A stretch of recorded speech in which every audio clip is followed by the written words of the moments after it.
আগামী 26শে এপ্রিল দ্বিতীয় দফায় দার্জিলিং লোকসভা কেন্দ্রে নির্বাচন।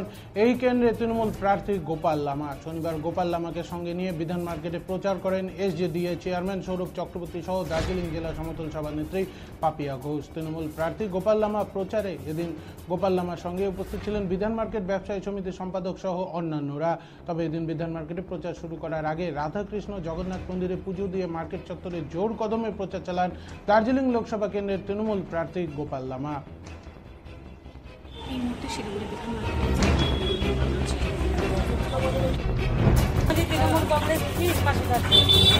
পাশে থাকবেন দাদা, সবাইকে এত ভালো हाँ बहुत कम रहा है, कम दिन है, 24 तारीख से हम कोशिश कर रहे हैं, घूम रहे हैं। ठीक है দিদি, আজকে বিধান মার্কেটে এসেছেন, ব্যবসায়ী সমিতির অফিসে রয়েছেন, আপনার সঙ্গে ক্যান্ডিডেটও রয়েছেন। বিধান মার্কেটের বহুদিনের একটা সমস্যা, যে সমস্যা জন্য তারা মুখ্যমন্ত্রীর কাছে দ্বারস্থ হয়েছেন, মুখ্যমন্ত্রীকে চিঠি দেওয়া হয়েছে, কিন্তু মুখ্যমন্ত্রীর কাছ থেকে এখনো কোনো উত্তর পাওয়া যায়নি। কি বলবেন এই যে বিধান মার্কেটে যে এই পাটটা মালিকানার জন্য যে তারা লড়ে যাচ্ছেন বহু বছর ধরে, এখনো সেটা সমাধান হয়নি, কি বলবেন?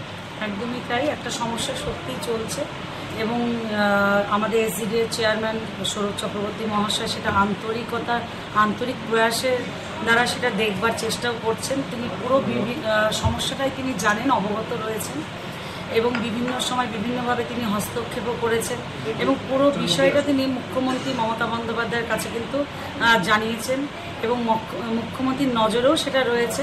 এবং আমরা বিধান মার্কেটে যে ব্যবসায়ী সমিতি রয়েছে তাদের সাথে কথা বলেছি, যে আমরা তাদের সাথে রয়েছি, তারা নিজেরাও জানেন আমরা সাথে রয়েছি। তারপরেও কিছু পরিকাঠামোগত থেকে বিভিন্ন বিষয়ের সমস্যা সত্যিই রয়েছে।